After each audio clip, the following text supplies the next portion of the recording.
town in the village of Eastern Province. Welcome to my program. My programs are based on agriculture, be it animal or crop production. Today, I thought we should look at how to grow groundnuts.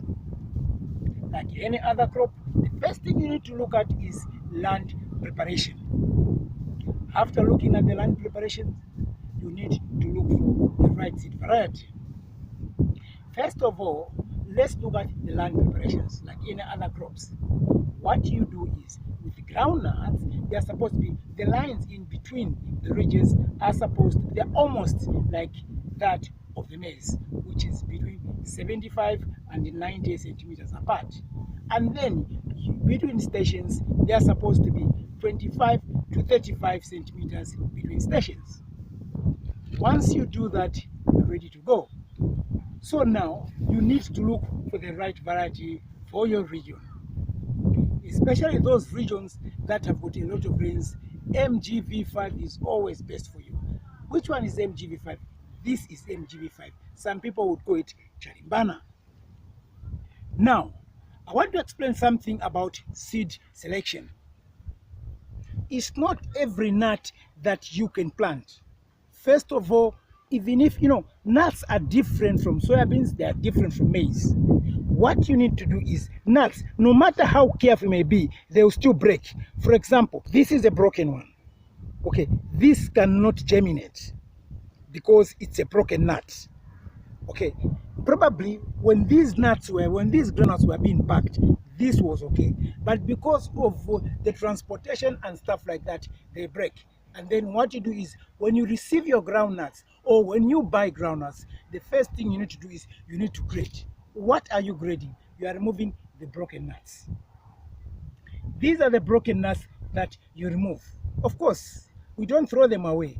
We keep this for food because we actually pound them, put them in the relish. Then another type is which you actually notice are this kind of groundnuts. They might be okay, but they're actually open on the other side. I did an experiment last year when these germinated.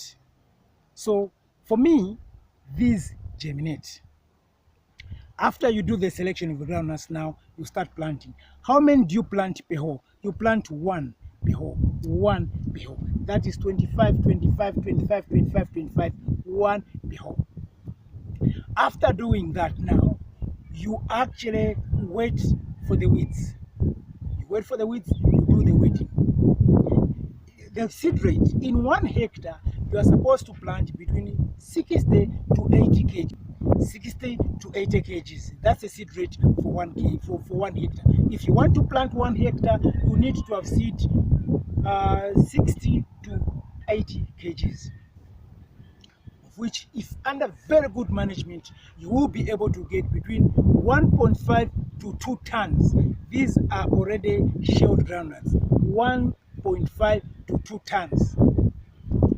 Now, like any other crops, the number one enemy is the weed. The weed is the number one enemy for any crop. Of course, some people would prefer using weed killers. Okay, I prefer doing it using a hoe because I feel it's far much better and it's safer. But those who prefer using weed killers, you can use Snowmagogo, will still work in this on the groundnuts. Now, with the groundnuts, groundnuts carry a lot of diseases. I remember 2 years ago in 2018, and that 3 years ago in 2018, I had a lot of farmers under my belt, under the outgrowing scheme, and almost 200. I made a loss. Why? It was attacked with a disease called rosette. The groundnut rosette is a deadly virus which attacks the groundnuts. How does it attack the groundnuts? When your field is dead, your field is attacked by this virus. How do you identify this virus? You will see that some of your groundnuts will be turning yellow. Where I come from, like here, we call that mambombo. They are attacked by this virus called rosette. This usually comes when there isn't enough water, there isn't enough rains, they get attacked. How do you prevent that? Keep your field clean. Uproot the affected groundnuts. When you uproot them, don't dump the field. Get them, throw them far away. Because what is going to happen is that virus, that insect that carries this virus, allow me to call them aphids. Okay, they carry this disease from one plant to another.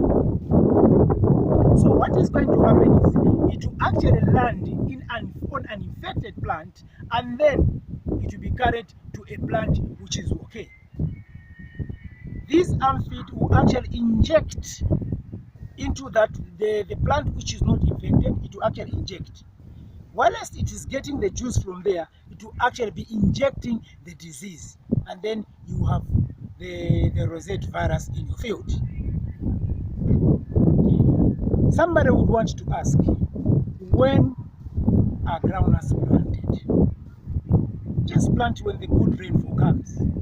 I would not say December, January, February, but I would say when the rains come. Because these days, it's always better to plant your crops in December, or let me say early. As soon as the good rainfall comes, you plant. Now, let's go to weeding. There are so many types of planting this. Some people would want to plant in a flatland, on a flatland, like areas like in Lusangazi, Lusangazi district, Petauke. These areas, most of the time, they love planting on a flatland because they want the plant population to be more. But areas like Shpangala and these other areas, they will put on ridges. But both methods are okay, as long as there are no weeds in your field. So now, what you do is, when you plant, the moment the weed starts to appear, start weeding. Once you weed, then it will be okay. So now, how do you know these things? There are some people who talk about fertilizer. You can apply D at planting, or 3 days, 4 days after germination, you can apply your D. And then there are some people who do prefer foliar fertilizer. Foliar fertilizer you can be spraying. There are two types of foliars. There's that one for vegetative, and then there's another one which is for fruits and flowers. First do for the vegetative one every 14 to 21 days. Every 14 to 21 days you spray. And then as soon as the flower starts to appear, what you do is you change to the fruits and the flower and fruit. And then the flowers will start, the flowers will die, and then you will notice that your groundnuts will start turning yellow. Just know that your groundnuts are almost ready. They will take roughly around 100 to 110 days for your groundnuts to be ready. There are so many varieties of groundnuts. There's MGV5, which is the one I'm holding. Most people know it as Jarimbana, but it's actually MGV5, which is a distinct province. Sekela groundnut variety, MGV5, number 5. Okay, there's also MGV4. Those which are red, those are early, these are medium.